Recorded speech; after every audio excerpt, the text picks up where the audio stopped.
여러분 안녕하세요. 4월 26일 여의도 펀드매니저TV 금일시장 전망 및 투자 전략 시작하도록 하겠습니다. 좋은 아침입니다. 하지만 시장은 늪속으로 들어가고 있네요. 미국도 늪속으로, 우리 한국은 벌써 4일째 늪속으로 들어가는데 생각보다도 조정이 좀 둔탁하게 다양한 악재가 쏟아지네요. 어제 이제 금강원장까지도 오랄리스크로 이제 악재 속으로 그다음에 임창정 뭐 이런 여러 이야기들이 뭐 엮여 들어가 있는 모습인데 저는 한 2451참 바닥 2차가 2400 정도면 뭐 거의 끝나지 않나. 정치적 리스크라든지 이런 뭐 작전주에 대한 조사 이런 것들은 시장에서 그렇게 오래 가진 않습니다. 문제는 실적에 대해서 부러져 있다는 문제가 있는데 2차전지 자체가 실적이 부러져 있는 상황이 아니기 때문에 V자 반등은 어렵겠지만 시간적으로 마무리 단계에 들어갈 것이다. 이제 오늘의 핵심 키포인트, 투자 포인트는 과연 신용 물량이 쏟아질 것이냐. 이 신용 물량이 가장 큰 시장의 방향성을 결정할. 두 번째로는 외국인들의 수급이 어제 선물을 한 1조 넘게 팔았는데 오늘도 이러한 모습이 나타날 것이다.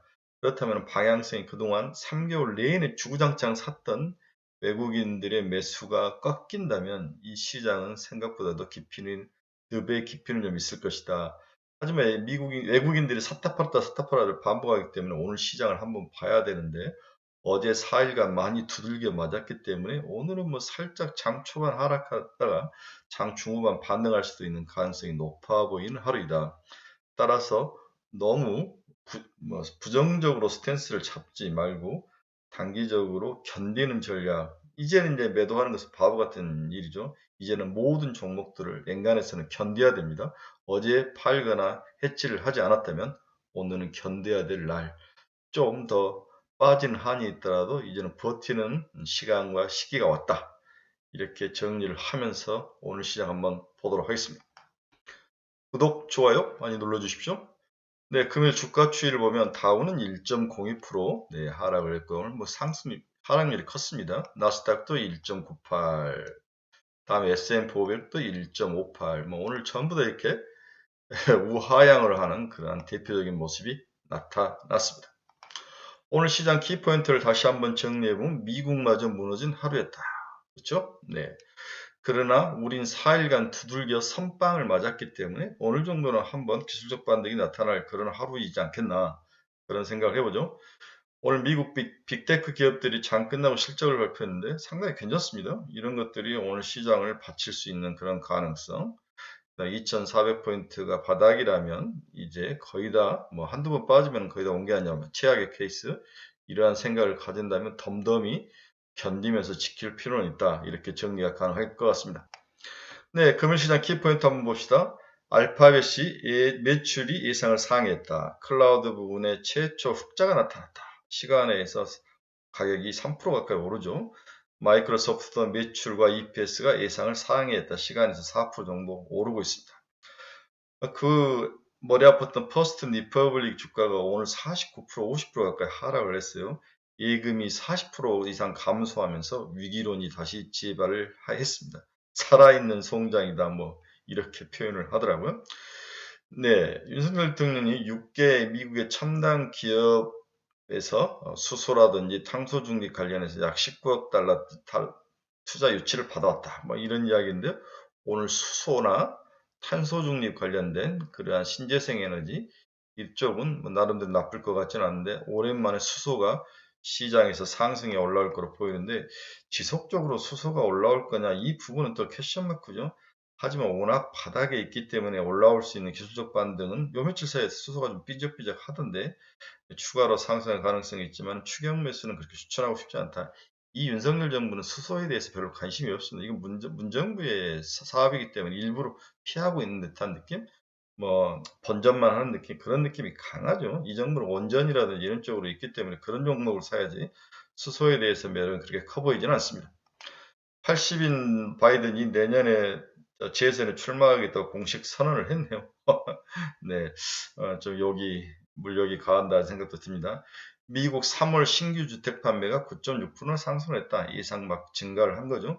우리나라도 최근에 이제 부동산이 그렇게까지 무너지지 않고 잘 버티면서 일부 지역은 반등하는 모습도 나타나고 있다는데 저는 부동산이 그 부동산 전문가들이 말한 것처럼 무너질 상황은 절대 아니다. 오히려 부동산은 거의 무릎 이하로 내려가기 때문에 사야 될 영역, 뭐 돈 있는 사람들은 조금씩 사도 될 영역 저는 나쁘게 보진 않습니다.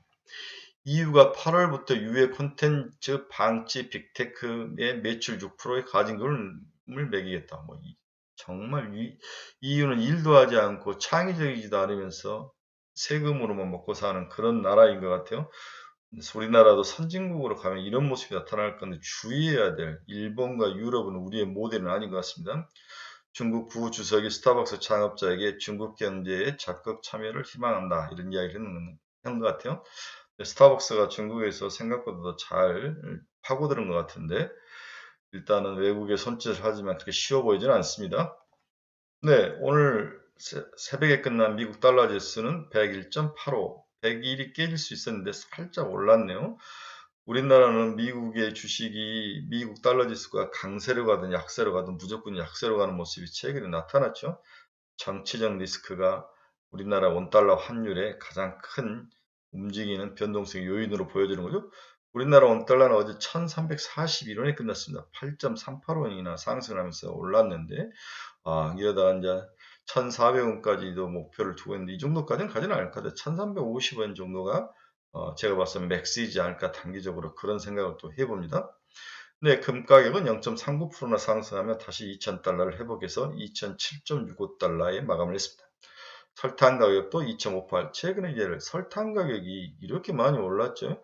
500달러, 550달러 했던 것들이 1,707달러까지 설탕 가격이 톤당 올라와 있는 모습을 하는데 일단은 세계 최고의 설탕 주산지인 브라질하고 그다음에 인도에서 작황이 안 좋다.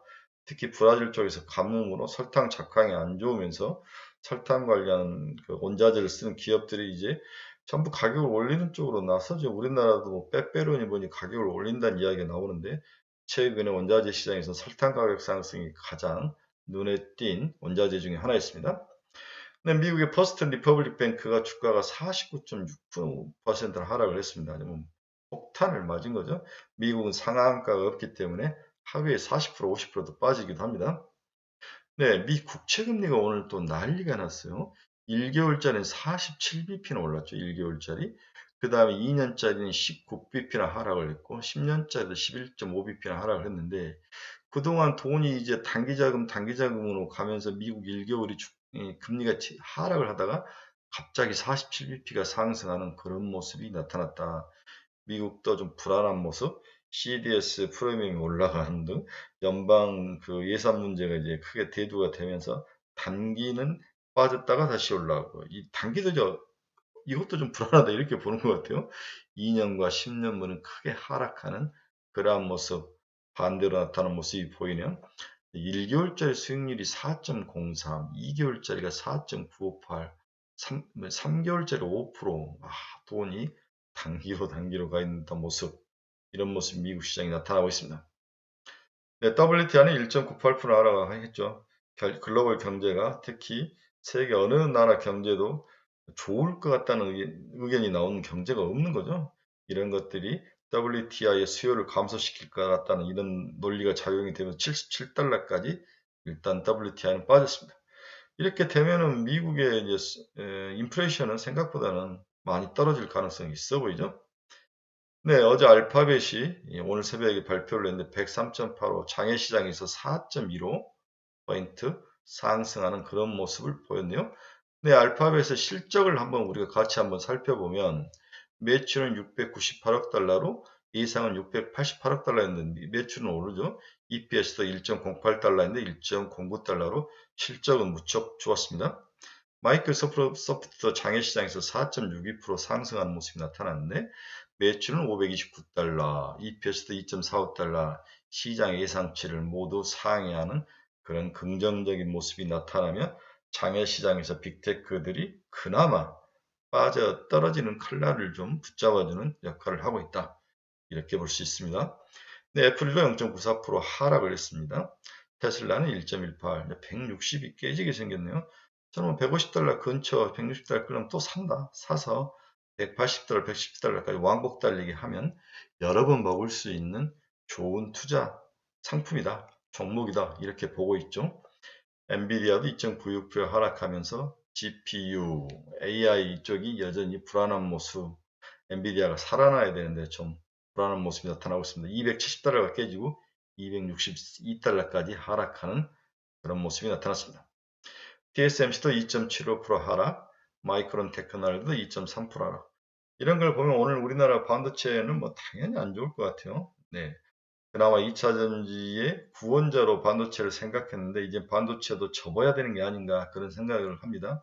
그렇다면 뒤에서도 이야기했지만 2차 전지의 유일한 대안은 자동차와 뭐 부품 이 정도밖에 없지 않을까 그런 생각을 해보는데 자동차에 대해서 여전히 좀 저는 뭐 그렇게 썩 좋아 보이진 않는데 한번 오늘 봐야 될 것 같습니다. 어제 좋은 실적을 발표하면서 시장에서 크게 방향을 일으켰는데 어제 현대자동차만 없었으면 장 크게 무너졌을 것 같아요. 오늘 기아자동차 실적 발표가 있는데 현차, 기차 또 이와 관련된 서프라이 체인들이 오늘 어떻게 버텨줄지 봐야 될 것 같습니다. 메타 플랫폼스는 2.46% 하락을 하며 마감을 했습니다. 노블록스는 3.79%나 하락을 했네요. 37달러까지 하락한 모습이 나타나고 있습니다. 비트코인은 살짝 올랐나 27,846달러. 여전히 모든 것들이 다 안 좋은 모습, 전형적인 헤드앤숄더의 모습이 나타나고 있는 비트코인입니다. 자, 금일시장 결론을 한번 봅시다. 수급 요인은 회복 가능성을 단기적으로 단기적으로 어렵다는 것을 보여주고 있다. 한미 정상회담 영향력은 확인이 필요하다. 어제 특정 수급 주체의 투매 현상이 나타났죠. 이제 선물 시장에서 외국인들의 선물이 14,000개까지 나타나면서 때렸는데 이게 연속성을 가지려면 오늘 지켜봐야 될 것 같아요. 그동안 1월부터 4월까지 꾸준히 사왔던 외국인들이 이걸 뒤집을 것이냐 아니면 하루 팔고 또 하루 뒤집는 아직까지도 한국 시장에 머물러 있을 것이냐 오늘 지켜봐야 되는데 오늘 굉장히 중요한 하루가 되지 않을까 그런 생각을 해봅니다. 따라서 오늘도 이러한 현상이 이어진다면 시장은 이제 더 깊은 늪으로 빠질 수 있기 때문에 외국인의 선물에서의 플레이, 그 다음에 수급, 매도를 계속 칠 것이냐 이런 것들이 중요하죠. 다음에는 레버리지 거래 청산이 또 새로운 화두로 또 나타나죠. 네.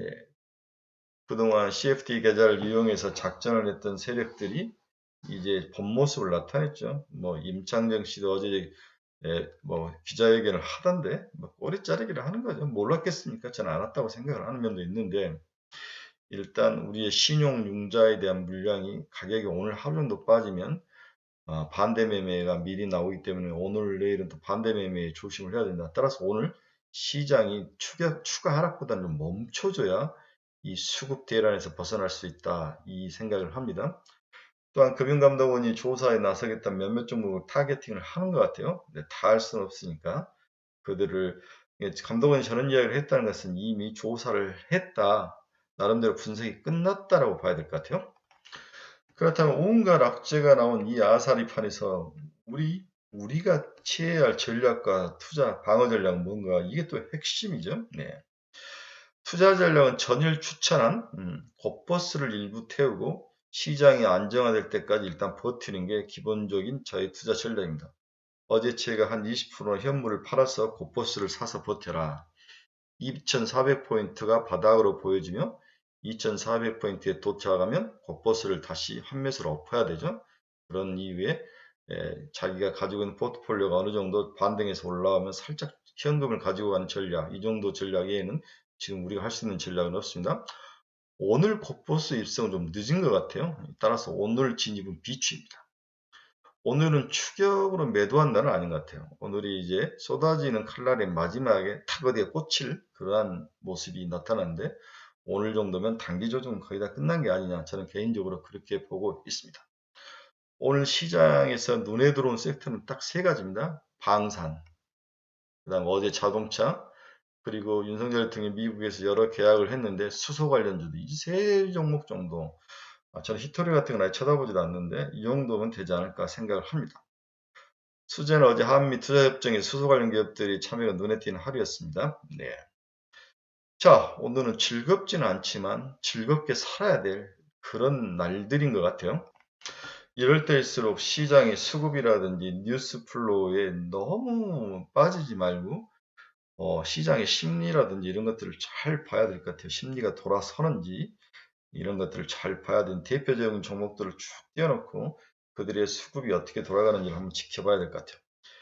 여러분 중에 방향성을 잃어버리신 분들, 내가 이 시장을 어떻게 방향성을 잡아야 될지, 또한 내가 가진 종목에 대해서 너무 고민스러운 분들은 저희 카페로 오십시오. 제가 여러분들의 모든 걸 다 해결해 줄 수 없지만 30년 펀드 매니저 경력으로 여러분들에게 아주 엣지 있는 코멘트와 전략을 상담을 해드리겠습니다. 여기에 다양한 추천 종목도 올려놨, 관심 종목도 올려놨으니까 오셔서 보시면 많은 이루와 도움이 될 거로 생각을 합니다. 네, 주린 여러분들의 저희 카페 방문 진심으로 환영합니다. 자, 오늘은 제가 봐서는 전야 후강 이 정도 생각이죠. 오늘 정도 오전장 빠지면 오후장에 반등으로 돌아설 확률이 좀 높아 보이는 하루이다. 따라서 단기 이 하락은 오늘 정도에 마무리되지 않을까. 그러한 긍정적인 시각을 단기 조정 이런 스탠스를 가지고 시장에 임하시고 너무 급하게 추가로 매도에 나서지는 말아야 된다. 이렇게 여러분들에게 이야기를 해드리고 싶네요. 다음에 자동차와 방산, 수소인데 수소는 저는 뭐 큰 연속성 없어 보이고 자동차 부품주 중에서 좋은 거 찍어서 한 10% 꽂아 던지고 이런 역할을 많이 해야 될 것 같아요. 방산은 저는 현대 로템을 추천하는데 지금 35,000원, 6,000원이면 4만원 1차 목표, 2차 목표 43,000원, 5,000원 정도인데 나름대로 한번 사서 그래도 피할 수 있는 곳 이 정도로 보세요. LIG 넥스원 같은 애들, 한국항공우주 이 정도는 괜찮아 보이는 하루입니다. 네, 윤석열 대통령이 미국에서 좀 좋은 보따리를 우리에게 가져오기를 진심으로 바라봅니다. 이건 여야를 떠나서 우리의 생존과 관련된 문제이죠. 네, 오늘도 여러분들의 힘들지만 즐겁게 사는 고수의 모습을 바라봅니다. 여러분, 감사합니다. 내일 뵙겠습니다.